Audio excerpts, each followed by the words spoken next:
제가 오늘 이렇게 목사님이 저한테 불러주신 건 우리 성도님들하고 다른 이야기 나누는 것이 아니라 주님이 정말 우리 가운데 어떻게 역사하시는지를 그렇게 나누길 원한다라는 마음이라 싶습니다. 오늘 금요 성령 집회 가운데 주님이 우리를 이끌어 주실 텐데 우리의 마음을 열어서 주님이 이끌인 대로 이렇게 나가다 보면 우리가 가졌던 고민, 문제 모든 것이 더 이상 문제가 아니요 문제보다 더 크신 주님으로 말미암아 은혜가 충만할 줄 믿습니다.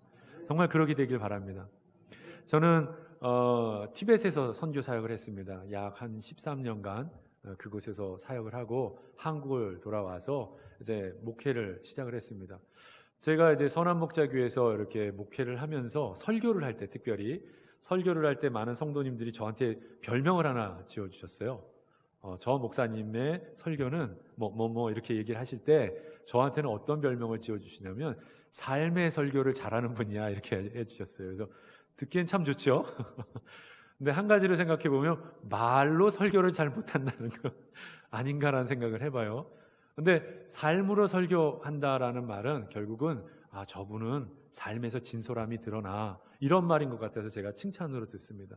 삶의 설교자.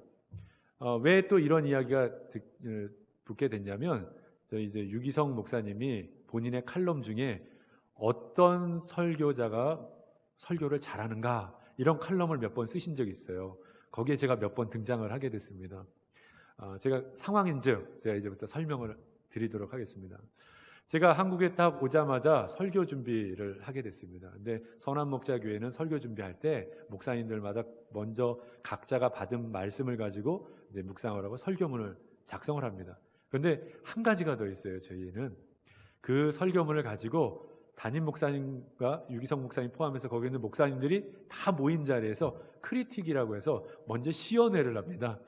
왜 하냐면 이 설교를 통해서 목사님들 듣기에 정말 주님의 은혜를 붙잡고 있는가 아니면 다른 말 하나 이걸 보기 위함이죠. 저는 제가 정말 열심히 준비했습니다. 간절한 마음으로 주님이 주셨죠. 그리고 생각나는 대로 막 적고 그걸 가지고 설교문을 탁 했는데 반응이 안 좋았어요. 목사님들마다. 한 목사님이 저한테 그러시는 거예요. 와, 목사님 완전 대공사입니다. 절대로 그 설교문 가지고 절대 올라가지 마십시오. 제가 그 말을 듣고서 너무 낙심과 좌절이 돼서 야, 큰일 났다. 이거 어떡하나.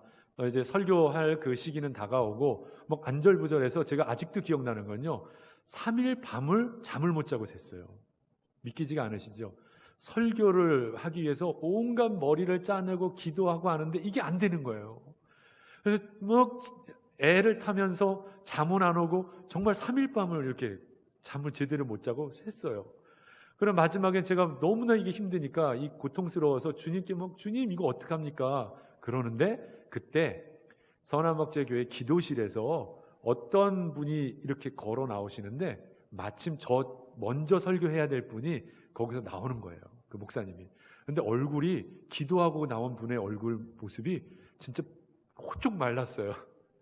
뭐 땀범벅에 기도하고 나왔던 것 같습니다. 얼마나 기도를 했으면 진이 다 빠졌는지 얼굴이 하얘져서 나온 거예요.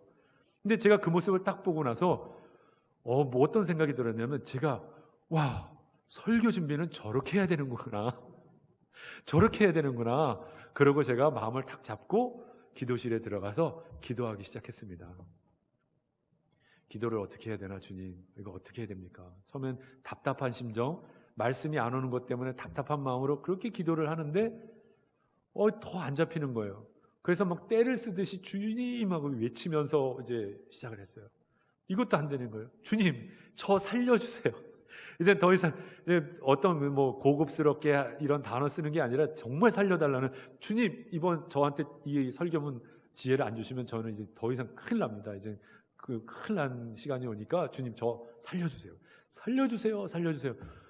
정말 땀 흘리고 콧물 흘리고 눈물 흘리고 범벅이 돼가지고 하는데 제 마음에 살려주세요 이렇게 기도가 회개 기도가 되는 거예요. 성도 여러분, 회개가 제가 얼마나 못났는지, 제가 얼마나 이 설교문을 가지고 제 스스로가 노력했는지, 제가 크게 회개했던 게 어떤 거냐면 이 설교문인데 주님이 주셔야지 하는 것 아니겠습니까? 주님이, 내 주인 대신 주님이 그걸 가르쳐 주셔야 되는데 제가 그렇게 붙들고 있었던 게 너무나 회개가 되는 거예요.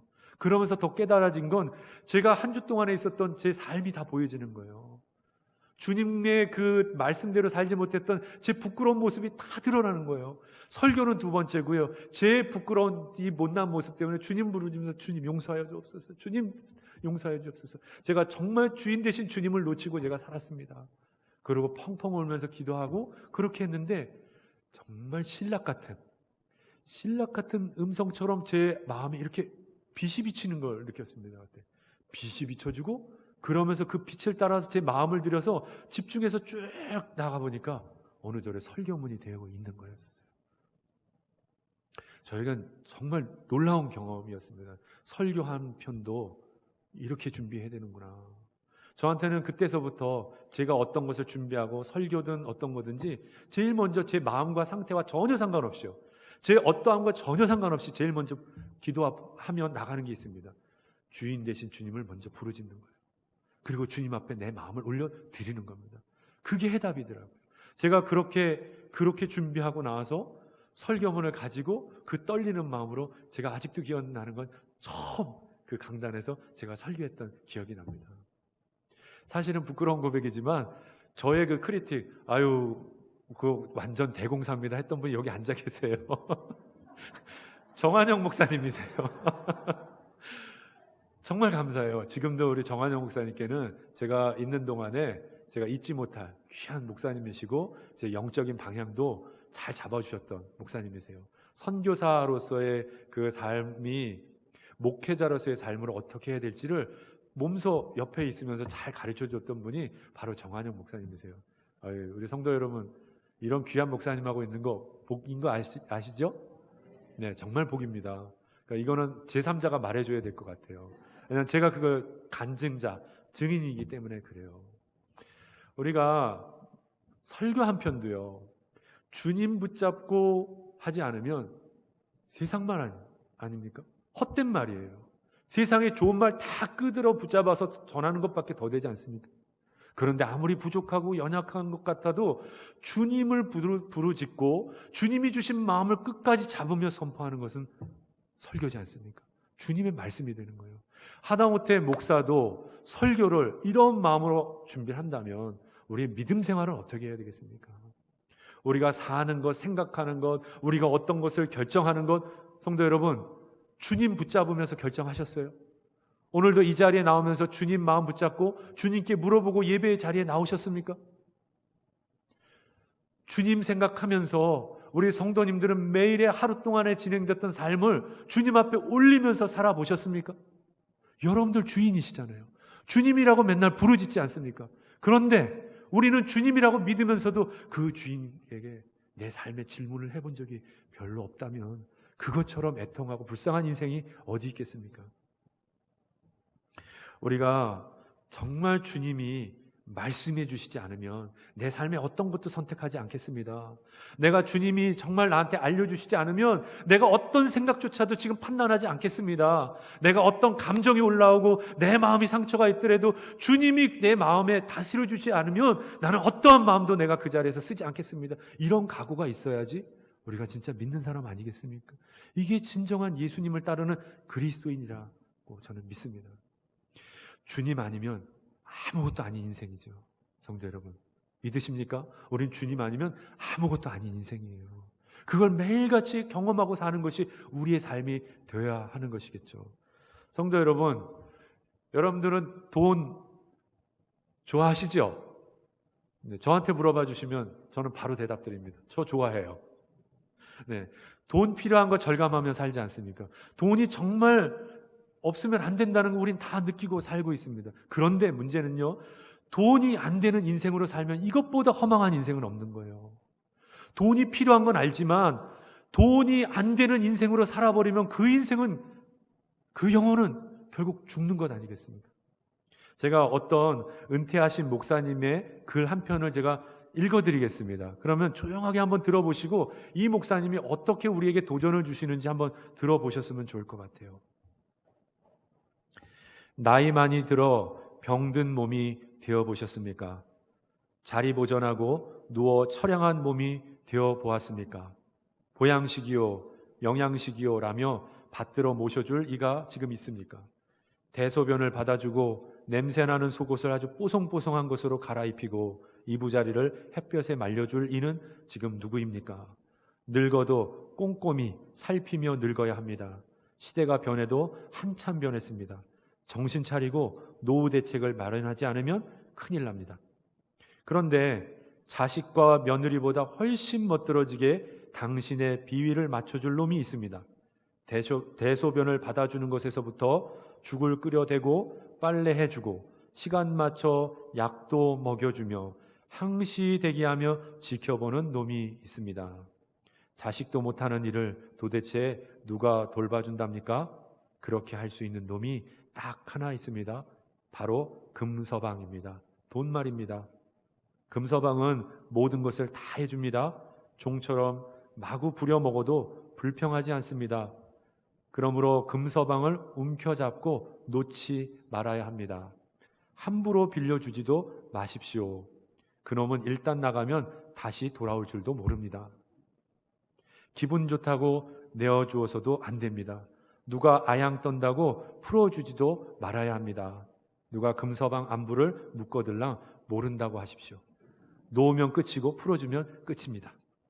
하지만 그런 금서방도 풀어주고 놓아주어야 할 때가 있습니다. 인생의 종착점이 멀지 않았구나 느껴질 때 좋은 곳 찾아가라고 풀어줘야 합니다. 도움이 필요한 곳, 불쌍한 인생들이 모여있는 곳, 돈이 없어서 공부 못하는 이들이 있는 곳, 과부와 고아들이 모여 사는 곳으로 보내주십시오. 세상 살 때는 금서방처럼 좋은 곳이 없어 보이지만 하나님 앞에 설 때까지 금서방을 붙잡고 있으면 큰 화를 받을 수 있습니다. 종착역이 가까워졌구나 싶을 때 그놈을 하차시켜야 합니다. 성도 여러분, 이 은퇴하신 목사님의 이 인생의 고백이 참 와닿지 않습니까? 우리에게 정말 필요한 건 돈이죠. 사실은 그게 다 해결해 주니까요. 그런데 돈에 매여서 사는 인생처럼 그렇게 불쌍한 것은 없는 거예요. 우리가 돈만 그렇습니까? 사실은 돈뿐만이 아니라 여러 개가 있죠. 지금 내 인생에서 그 아들 아니면 안 돼. 그 딸이면 안 돼. 오늘도 이 자리에 오기 전까지 이 집 아니면 안 돼. 내가 가진 사업 이거 안 되면 안 돼. 정말 이것만큼은 안 돼. 이 건강만큼은 내가 놓칠 수 없어. 혹시 이렇게 끄들어 붙잡고 내 마음과 내 영을 다 뺏기고 이 자리에 오신 성도님들 계십니까? 그렇다면 오늘 이 예배가 여러분들의 마음을 완전하게 해방해주고 진정한 주님으로 말미암아 평안함을 줄 수 있는 그런 예배 되기를 바랍니다. 여러분들의 마음을 어떻게 쓰고 그 마음으로 주님 앞에 서느냐가 여러분들의 앞날의 인생을 완전 바꿔줄 줄 믿습니다. 돈이 아니면 안 되는 인생이 아니라 우리에게는 주님 아니면 안 되는 인생이 되어야 되는 거죠. 주님 아니면, 그 아들 그 딸 아니면 안 돼, 이것 때문에 싸웠던 것 있다면 그 자리에서 나는 회개하고 주님 아니면 안 되는 인생입니다, 이렇게 살아야 되는 거죠. 고부나 간의 그 갈등, 아들 때문에 며느리 때문에 그렇게 상처받았다면 그러면 오늘 이 자리에서 나는 주님 아니면 안 되는 인생입니다, 이렇게 붙잡고 주님 앞에 나가야 되는 것 아니겠습니까? 교회 안에서 어떤 마음 때문에 상처를 받았고 무너진 것이 있다면 오늘 예배 가운데 다시 주님을 찾고 주님을 부르짖으면서 주님 아니면 안 되는 인생입니다, 이렇게 우리는 살아가야 되는 것 아니겠습니까? 정말 우리에게 필요한 것이 무엇입니까? 우리에게 정말 붙들고 마지막까지 놓지 말아야 될 것은 무엇입니까? 주님이죠. 주님. 우리의 영혼을 살려주시고 우리를 구원해 주시고 우리를 태어나서 생명을 갖고 내 인생의 목적을 살도록 마지막까지 끌어주신 바로 그 주님을 붙잡고 사는 것이 우리 믿는 자들의 인생의 최종 목적이 아니겠습니까? 그걸 가지고 우리는 살아야 되는 것이죠. 우리가 다시 한번 돈도 직장도 집도 하다못해 자식도 건강도 그거 다 내려놓고 다시 한번 주님의 손은 저희 마음 되기를 바랍니다. 돌이켜보면 참 우리가 어리석습니다. 왠 줄 아십니까? 우리가 믿음으로 바라보면 우리의 생명의 주관자가 우리 주인 되신 하나님, 우리 예수 그리스도라는 것을 분명히 알게 되기 때문에 그렇습니다. 그런데 잠깐의 우리 한눈판 사이에 우리의 믿음이 딴 데로 가 있으면 그 주님 다 놓쳐버리고 어느 절에 세상에 매여 있는 우리 애들의 모습을 또 발견하게 되는 거예요. 그런데 그 믿음의 방향이 다시 주님께 돌아가면 얼마나 놀라운 은혜의 역사가 일어나는지 아십니까? 주님이 보이고 그 주님이 다 해결해 주신 걸 알게 돼요. 성도 여러분, 여러분들의 인생을 다 누가 책임져 주셨습니까? 이 목소리가 작으신데요. 오늘 제가 강제로 권면하는 겁니까? 다시 한번 여쭤봅니다. 우리 성도님들의 태어나면서부터 지금 사는 인생, 지금 먹고 사는 것까지 다 누가 책임져 주셨습니까? 할렐루야, 아멘. 그 믿음의 고백 가운데 주님의 놀라운 은혜가 넘치길 바랍니다. 그거죠, 성도 여러분. 이겁니다. 우리가 믿음으로 고백해서 내가 태어나면서부터 생명을 얻고 지금까지 힘들고 어렵고 고비가 있건 뭐했던, 그러나 돌이켜볼 때마다 순간순간이 은혜였고 지금도 목숨이 붙어 있어서 주님을 찬양할 수 있는 내 생명이 있다면 그건 얼마나 우리에게 은혜되는 삶인지 모르요. 주님이 계시면 다 되는 것 아니겠습니까? 주님은 우리에게 늘 말씀하셨어요. 우리 주님은 모든 만물을 창조하신 주님이십니다. 모든 세상 주관자세요. 모든 것을 이미 아시고 준비해 주시는 주님이세요. 그 놀라운 주님이 우리의 주인이시란 말이에요. 우리의 아버지 되셨단 말입니다. 우리를 이끌어 주신다는 겁니다. 그러니 얼마나 놀라웠습니까? 그럼 내가 더 이상 두려워하고 힘들어할 게 뭐가 있겠습니까?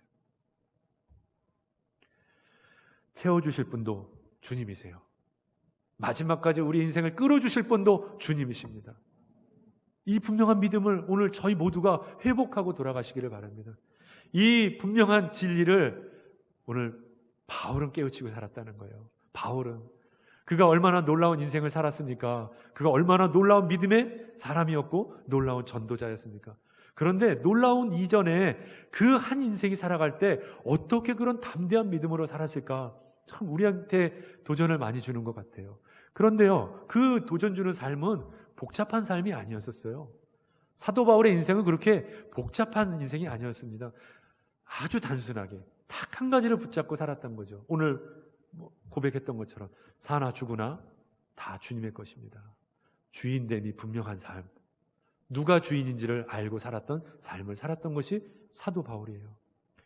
오늘 사도 바울 인생 가운데 고백했던 그의 말을 다시 한번 들어보시기 바랍니다.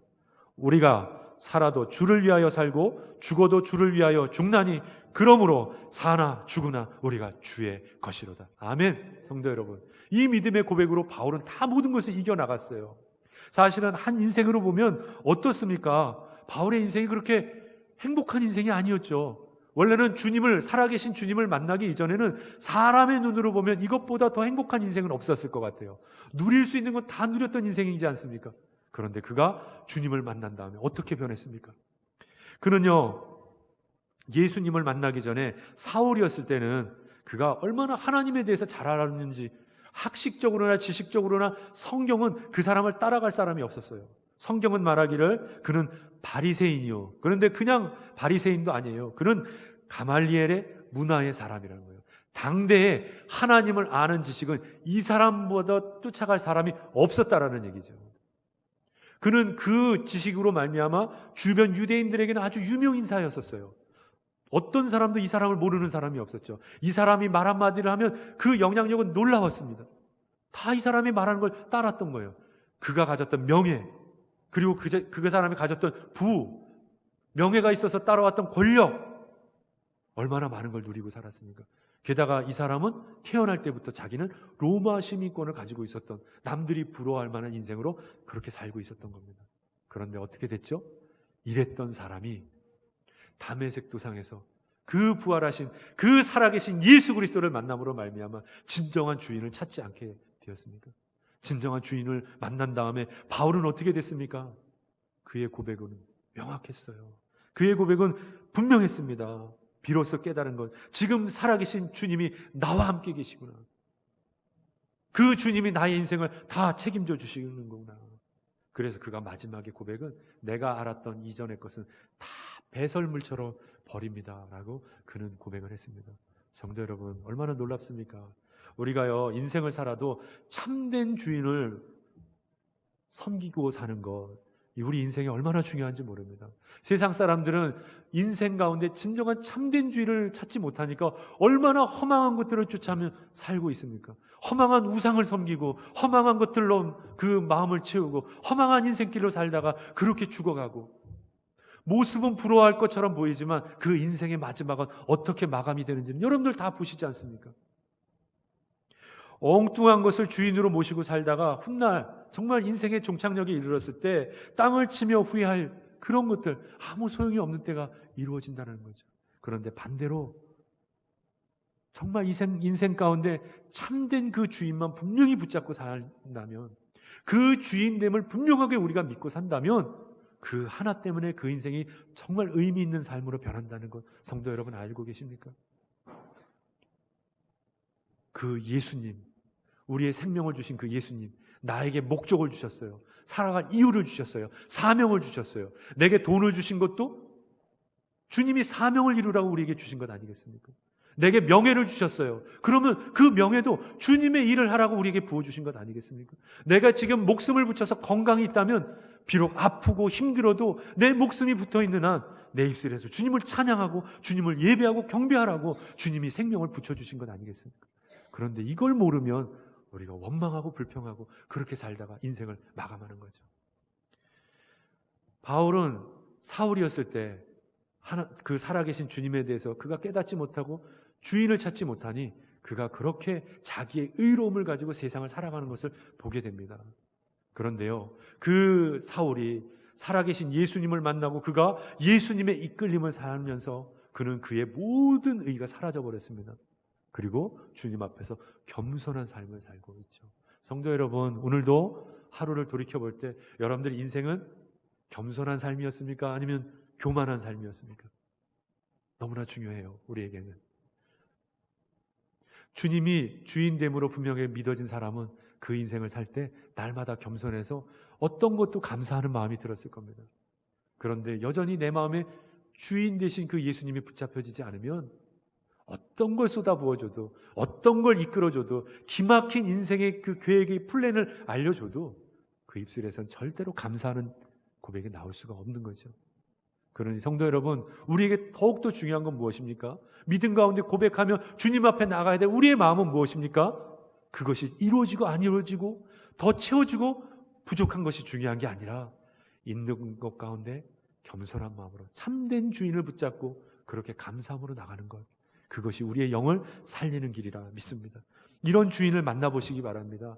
나를 이끌어주시는 주님 가운데 그 인생을 복되게 끌어주시는 그 주님을 만나보시기 바랍니다. 바울은 그래서 이 믿음의 분명한 것들을 보게 되니 그 전까지 자기가 봤던 모든 것들이 어떻게 됐다고 그랬죠? 배설물이 됐다고 그랬습니다. 성도 여러분, 배설물 아시죠? 더 설명 안 드리겠습니다. 정말 배설물처럼 보여지는 그 역사가 그 10년 가운데 일어나는 거예요. 어떻게 그렇죠? 이것보다도 가장 중요한, 이걸 다 허락해 주실 그 주인 되신 주님이 나와 함께 계시니 지금 이게 무슨 소용이 있겠습니까? 그걸 허락해 주시는 분이 나한테 있는데 이것 조금 얻는 거 하고 그걸 맨날 부어주실 그 주님이 어떤 걸 선택하는 게 바른 길이겠습니까? 바울은 그 분명한 믿음이 그 삶 가운데 있었다는 거예요. 예수님께서는 여전히 하나님을 알고 따른다고 하지만 세상에 매여 있는 그 믿음으로 믿음이 흔들리는 자들에게 이렇게 말씀하셨습니다. 누가복음 12장 28절서부터 31절 말씀에 이렇게 나옵니다.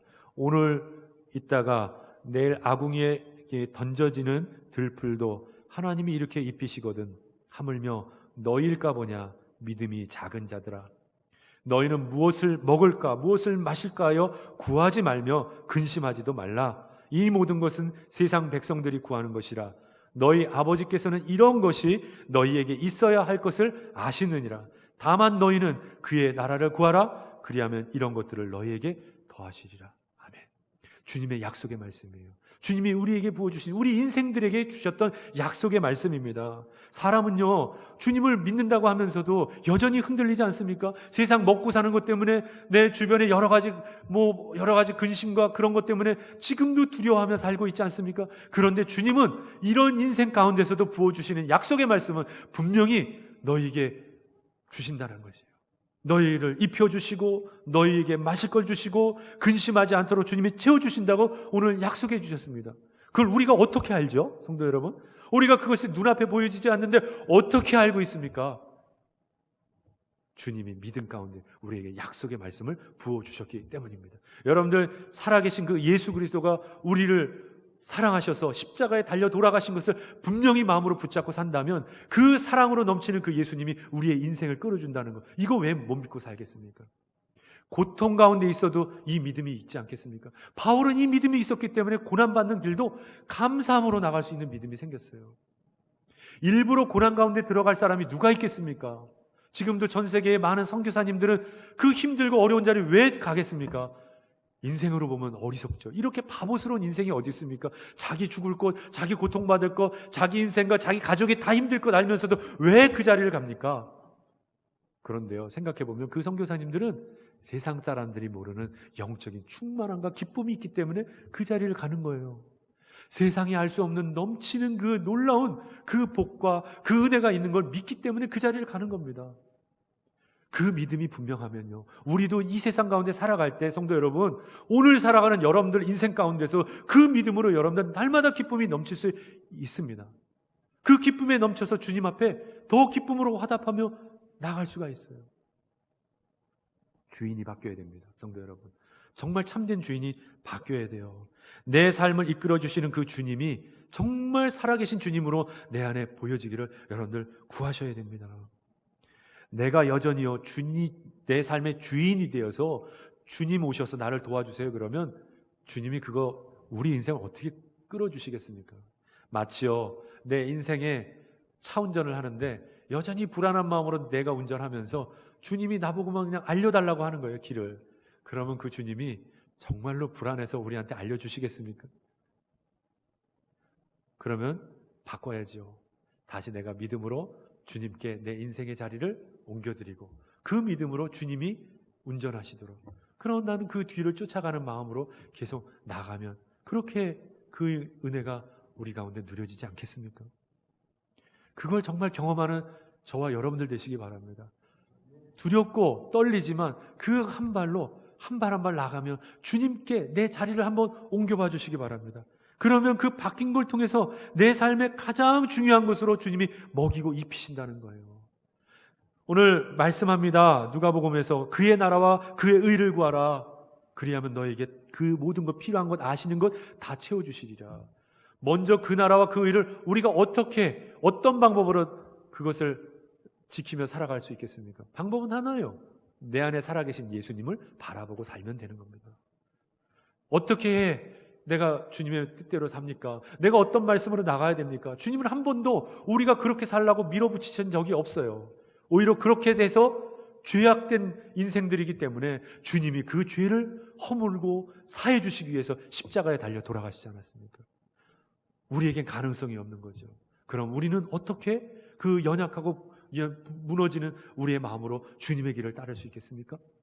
내 삶에 살아계신 주님을 다시 한번 바라보고 주님께 맡기고 나가는 그 믿음으로, 그 겨자씨와 같은 작은 믿음을 통해서 주님이 역사하실 걸 믿습니다. 그 믿음을 여러분들 고백해 보시기 바라요. 이런 믿음, 주님이 바뀌어서 내 참된 주인이 나를 이끌어 주시는 이 믿음이 살면요, 그때부터 이 믿음 때문에 십자가의 길을 걸어가는 것 두렵지 않아요. 얼마나 행복한지 몰라요. 그 길이 더 좋아지는 역사가 있는 겁니다. 성도 여러분, 뜨거울 때 지금 다 뜨거우시죠? 이때가 최절정기라고 저는 믿습니다. 뜨거울 때 어떤 변화가 있죠? 주님의 일을 아무리 시켜도 그것이 지치고 힘듭니까? 아니에요. 아무리 힘들고 어렵다고 그래도 주님으로 충만한 사람은 절대 그거 힘들다고 안 합니다. 왜죠? 내 안에 주님이 채워져서 그 기쁨이 넘치기 때문이지 않습니까? 그러니 더 중요한 건 우리가 주님을 위해서 수고하고 땀 흘리면서 어떤 걸 할 것이 아니라 주님 앞에 기도함으로, 겸손함으로 주님이 내 주인 되실 수 있도록 내 마음에 활짝 여는 것이 우리에게 중요한 것입니다. 예전에 제가 티벳 사역을 할 때 저랑 같이 사역하던 티벳 승려 출신인데 예수님을 만나서 변화된 형제가 있었습니다. 히랍이라고. 그러니까 승려였었어요. 놀랍죠? 예, 아주 그것도 일반 승려가 아니라 티베트 사람들 달라이라마라고 들어보셨죠? 네, 제가 섬겼던 민족이 그 달라이라마, 그 티베트 민족이에요. 거기는 99.9%가 다 불교를 믿는 민족이에요. 핍박이 얼마나 심한지 몰라요. 지금도 성경이 번역이 안 돼 있어요. 그래서 성경을 번역해야 되는 게 기도 제목이기도 합니다. 그러니 한 사람의 그리스도인이 나오는 건 정말 기적 같은 거죠. 그런데 그 상황 속에서 이 고승이었던, 거의 달라이라마 같은 영적 영향력을 주던 사람이 예수 그리스도를 믿었으니 얼마나 놀라운 기적입니까? 얼마나 귀해요. 이랬던 형제, 정말 귀하게 주님 그 온갖 핍박, 매일같이 죽이겠다는 협박 가운데서도 끝까지 믿음을 지키고 이렇게 살았던 형제예요. 저랑 같이 기도하면서 그 사역들을 읽어 나갔는데, 아무리 믿음 좋은 사람도 영적 침체는 오지 않습니까? 네, 늘 충만하지는 않잖아요, 성도 여러분. 근데 영적 침체가 왔을 때가 참 중요하더라고요. 이걸 어떻게 넘기느냐. 이 히랍이 그렇게 뜨거웠던, 목숨을 걸고 예수 그리스도를 믿었던 이 승려 출신의 이 기독교인도 영적으로 무너진 때가 오니까 너무 처참하게 돼버리더라고요. 저를 만났는데 어느 날 너무 힘드니까, 가족도 핍박하고 버림받고 먹고 살 문제도 너무 힘들고, 그러니까 저를 끄드러 붙잡고, 제가 티베터 이름으로는 섭디누로입니다. 섭디누로. 내가 예전에 승려였을 때는 세상 사람들에게 염을 해주고 그냥 불경 몇 번 읽어주면 그 사람들이 돈다발을 갖다 나한테 줬는데, 제가 그 얘기 듣는데 큰일 났다 생각이 들었어요. 이거 큰일 났다. 그래서 또 얘기를 하더라고요. 그 히랍 형제가, 내가 예전에 승려였을 때는 내가 지나가기만 해도 사람들이 너무 나를 좋아해가지고 와서 인사도 하고 먹을 것도 갖다 주고 이런 고통도 없었는데, 그리고 내가 이렇게 예전엔 그랬을 때 지금 이 가족도 이거 벌어먹이는 거 이건 문제도 아니었는데 내가 지금 이렇게 힘들어. 제가 속으로 이런 생각이 들었습니다. 올 게 왔다. 영적으로 침체되는 때가 드디어 왔구나. 그러면서 제가 같이 기도를 하면서 어떤 이야기를 해줬냐면, 히랍, 예수님이 너의 인생을 그 죄악된 곳에서 구원해 주신 거 믿지? 그랬더니 믿는다고 그러더라고요. 자기 분명히 믿는다고. 아멘. 그런 대답을 해줘서 감사하다 그랬어요. 정말 감사해. 히랍, 당신이 그 주님 만난 건 분명하니까. 그러면 내가 또 한번 물어줄게. 예수님이 그렇게 인생을 바꿔주셔서 그 전의 인생은, 그러면 지금 새 생명을 얻은 예수님으로 말미암아, 그 주인 되신 예수님으로 말미암아 그 전의 인생은 당신한테는 어떤 인생이야? 고민하더라고요. 그럼 내가 대답해 줄게 그랬어요. 배설물이라고 이렇게 성경은 얘기했지만 주님이 지혜를 주셨어요. 히랍, 잘 들어. 예수님이 당신의 영혼을 너무 사랑하셔서 지금 오셔서 그 힘들게 수술을 다 해줘서 그 영적으로 죽을 수밖에 없는 그 암덩어리들을 지금 다 떼어준 거 아니야? 제가 물었어요. 가만히 생각하더라고요. 성도 여러분, 내 영혼을 죽이는 거면 암덩어리 아닙니까? 성도 여러분, 그렇죠? 내 삶 가운데 아무리 좋고 이것이 필요하다 끄드러 붙잡지만 내 영혼을 죽이는 거라면, 아무리 좋은 것도 내 영을 죽이는 거면 그거는 배설물을 넘어서 암덩어리죠. 그렇죠? 암덩어리지 않습니까? 그래서 히랍 형제에게 제가 말을 해줬습니다. 그 암덩어리를 떨어뜨려 놓고 다시 그거 원한다고 몸에다 찌덕찌덕 바르는 그 인생 본 적 있어? 그랬더니 그제서야 제 앞에서 눈물을 흘리고 섭디로, 내가 정말 잘못 생각했어. 살아계신 그 예수님으로 내가 받았던 새 생명을 내가 그 힘든 것 때문에 놓치고 살았어. 이제 내가 다시 주님을 바라보고 내가 살겠네. 그렇게 그 마음이 돌아서는 것을 보게 되었습니다. 제가 그 히랍 형제랑 대화를 나누면서 깨닫게 됐어요. 정말 깨닫게 된 건 예수님이 우리에게 찾아오셔서 무엇을 해줬는지를 명확하게 깨닫게 됐습니다. 성도 여러분, 주님이 여러분들에게 주인 되셔서 여러분들의 마음을 주관하셔서 내가 아무리 힘들어도 주님께 마음을 열고 주님이 주인 되시면, 그 주인 되신 주님이 여러분들 안에서 무슨 역사를 일으켜 주실까요? 돈을 많이 벌게 해줍니까? 고민과 문제가 다 해결해 주도록 주님은 역사하십니까? 아니면 건강이 더 장수할 수 있도록 그 생명을 연장해 주시는 게 주님이 하시는 일입니까? 아니죠. 주님이 오셔서 여러분들에게 해주시는 건 여러분들의 영혼이 새 생명을 얻도록 만들어 주시는 거라 믿습니다. 새 생명을 얻는 것이죠. 주님이 내 안에 오셔서 그 새 생명으로 나를 살려주시니 그것이 나 안에 기쁨이 되는 것 아니겠습니까? 이걸 깨우치지 못하면 내 안에서 암덩어리 같은 거 아무리 떨어져 나가도 그거 불어와서 내 몸에 처바르면서 그렇게 어리석은 인생으로 살아갈 수밖에 없는 그런 불쌍한 인생들이 되는 것 아니겠습니까? 성도 여러분, 오늘 우리는 그 살아계신 예수님을 바라보면서 영적인 눈이 분명하게 열려야 되겠습니다. 내 영적인 눈이 주님으로 말미암아 열리지 않으면 다 그 암덩어리 같은 게 다 좋아 보이는 거예요. 그게 나를 살리는 거라고 생각해 버리는 거예요. 주님 바라보지 않으면 그것 때문에 내 인생은 다시 죽을 길로 가는 거죠. 영적 침체기가 왔을 때 성도 여러분, 분명하게 우리가 새기고 알아야 될 것 있다면 그럴 때일수록 여러분들 의지적으로 기도의 자리, 말씀의 자리, 더 예배를 사모하면서 주님 바라보시기 바랍니다. 힘들고 어렵지만 그래도 마지막까지 놓치지 말아야 될 건 내 안에 계신 예수 그리스도를 끝까지 붙잡는 그 믿음이 우리를 살리는 줄 믿습니다. 우리를 살려내는 그 주님을 만나야 되는 거죠. 그래야 영원히 사는 겁니다. 제가 그때 힐합하고 나누고 그걸 도전을 받으면서 저 안에도 큰 도전이 되었습니다. 정말 주님을 이렇게 붙잡고 살아가야 되는 거구나. 이 믿음으로 살아가야 되는구나. 그 주님이 먼저 내 안에 오셔서 내 마음을 다스려 주기를 그렇게 간구하며 기도해야 되겠구나 라는 것을 그렇게 깨닫게 되었습니다. 제가 한 달 전쯤에, 지금으로부터 한 달 전쯤에 제가 그 전에 교제하며 제가 신방을 했던 그 지체 한 명이 저를 찾아왔습니다. 그런데 그 지체는요, 제가 처음 신방했을 때 어떤 상태였냐면 말기암 환자였습니다. 정말 말기암 환자라 이제 오늘 내일 할 상황 속에서 마지막 심정으로 저를 찾아왔던 거예요. 그러면서 같이 기도하기 시작했습니다. 그 살릴 분도 주님이시고 죽일 분도 주님이시니 주님 바라봅시다. 그런데 그 말이 그렇게 안 와닿나 봐요. 이미 얼굴부터 왔는데 쓰여 있었어요. 저 말기암 환자입니다. 이게 보여지더라고요. 인생을 놓은 그 표정이 다 보였습니다. 그러고 저 앞에 와서 그렇게 권면하는데도 마음을 두지를 못하는 거예요. 그래서 그때 권면하기를 우리 그 지체분에게, 그 성도님에게 오늘 이런 마음 가지고 주님 앞에 나왔지만 그 주님 때문에 지금 원망하는 마음 가지고 계시죠? 정말로 내 인생 가운데 헛산 것처럼 그렇게 느껴지시죠? 그러나 그런 마음 가운데서도 오늘 생명을 주실 분을 주님이란 것을 끝까지 한번 붙잡고 오늘 돌아가신다면 매일 기도할 때 그 주님, 다른 거 고쳐주세요, 해결해주세요, 이 기도가 아니라 주님 만나게 해주세요, 이 기도부터 한번 해보시기 바랍니다. 그렇게 기도했어요. 그렇게. 그리고 어느 세월이 지나고 주변 사람들이 이제 카톡방에 계속 단문 기도를 올려줬죠. 이 지체분을 위해서. 주님은 우리 성도님을 사랑하십니다. 힘내세요. 응원 드립니다. 그러다가 어느 날 중간에 저를 찾아왔습니다.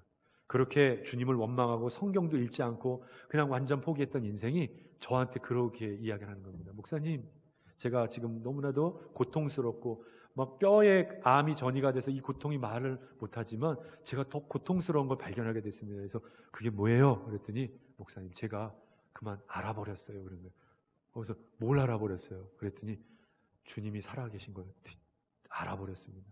그게 고통스러워요. 저한테 그 얘기를 하는 거예요. 제가 깨달음이 오고 정말 간절한 눈물로 같이 기도했습니다. 주님이 만지시는구나. 이 성도를 지금 만지고 계시는구나. 그 전까지 자기 아프고 죽을 것만 같은 내 인생을 완전 헛되구나, 끝났구나 이렇게만 했던 그 인생, 주님을 바라보기를 그렇게 끊임없이 보고 그렇게 나갔더니 무엇이 보여지게 됐냐면 알아버린 거예요.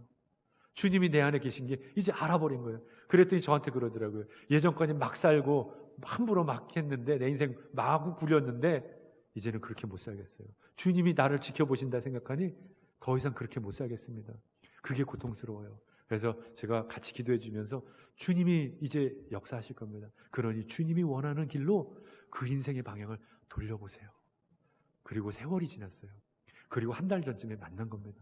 그랬는데 얼마나 깜짝 놀랐는지 몰라요. 제가 이 간증은 어떻게 설명드릴 수 있는지 모르겠습니다. 왔는데 얼굴이 완전 변해 있었어요. 머리를 다 밀고 암투병을 했던 그 사람의 모습은 온데간데 없고 이렇게 아름답게 치장을 하고 그러고 와서 정말 누구보다도 건강한 모습으로 제 앞에 나타난 거예요. 기적적으로 암이 많이 줄기는 했어요. 정말 말기암에서 거의 다 난 것처럼. 그런데 제가 그거 보면서 분명하게 치료된 것이 있더라고요. 대화에서부터, 그 마음에서부터 완전 달라졌어요. 얼굴도 기쁨이 넘치고요. 그 말하는 것부터가 주님에 대한 이야기들을 막 이야기하는 거예요. 그전까지는 주님이란 얘기, 세상의 힘든 얘기만 쭉 얘기했다면 이제는 자기 삶 가운데 주님이 어떻게 하신 얘기만 쭉 얘기를 하는 거예요. 제가 그걸 보면서 정말 기뻤습니다. 한 인생을 주님께서 만져주셔서 믿음으로 거듭난다는 것, 생명 되신 예수님이 주인 되셔서 그 인생을 바꿔준다는 것, 이런 놀라운 변화가 있는 거구나. 말에서부터, 생각에서부터, 감정 표현에서부터 다 주님의 얘기로 가득 차 있는 그 인생을 보았습니다. 그리고 마지막에 저희 이제 기도하면서 저한테 그런 거예요. 목사님, 암이 저를 죽이는 것이 아니라 제 마음이 죽인다는 것을 제가 깨달았습니다. 제 마음이 주님께 온전히 붙어 있으니 제가 이제 살든지 죽든지 주님의 것입니다. 성도 여러분, 우리의 인생은 살든지 죽든지 주님의 것이라는 것, 이 믿음의 눈이 다 띄어지시길 바랍니다.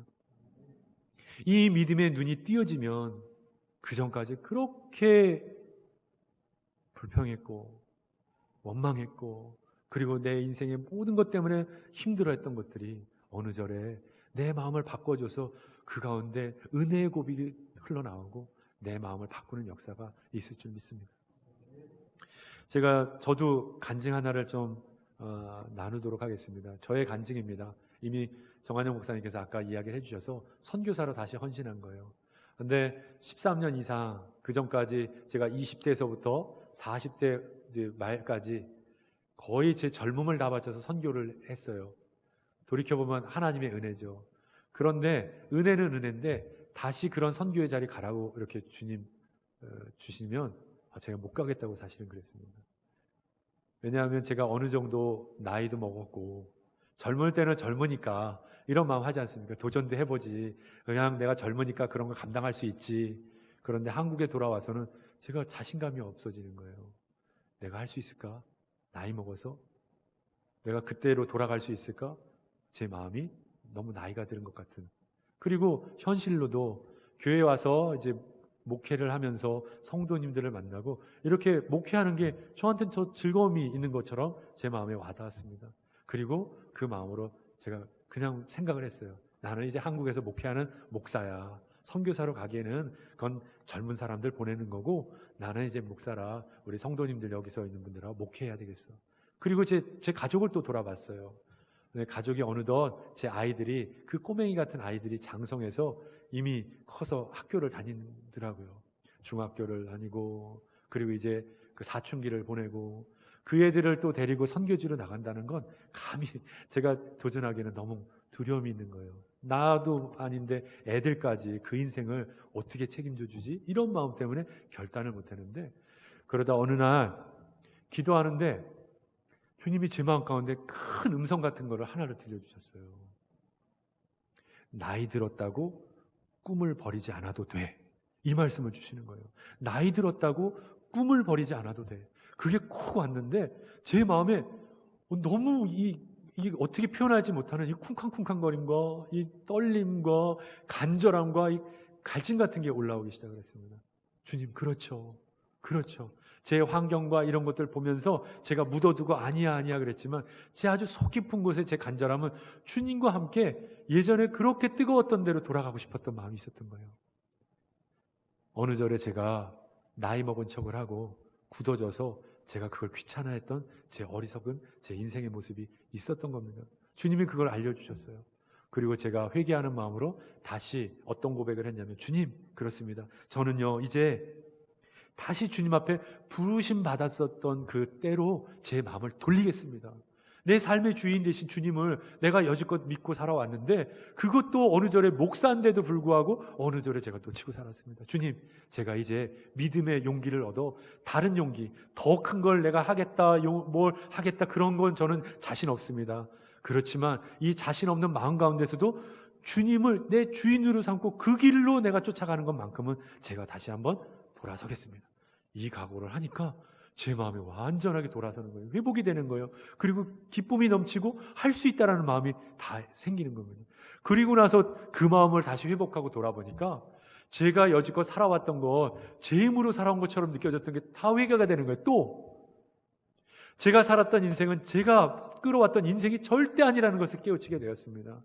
제 작은 것 하나, 제 순간순간 내 힘쓰고 벌었던 것, 모든 것조차도 주님께서 제 인생을 책임져 주시고 먹여주셨던 거예요. 그 마음이 저한테 회복이 됐습니다.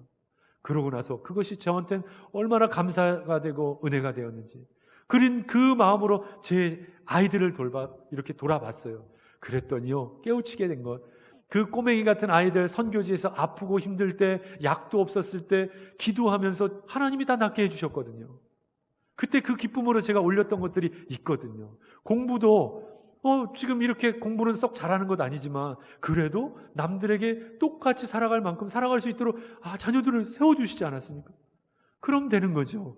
선교지에 있었던, 한국에 있었던 그들이 방황하지 않고 주님의 자녀들로 잘 서서 이만큼 됐으면 주님이 채워주신 것 아니겠습니까? 제 그 마음이 다 회복이 되는 거예요. 제 가족도 주님이 책임져 주셨고요. 저도 책임져 주셨고요. 선교지 할 것도 주님이 다 책임져 주시면 그건 주님이 다 주셨으니 저만 이제 마음으로 주님 앞에 서면 되는 거군요.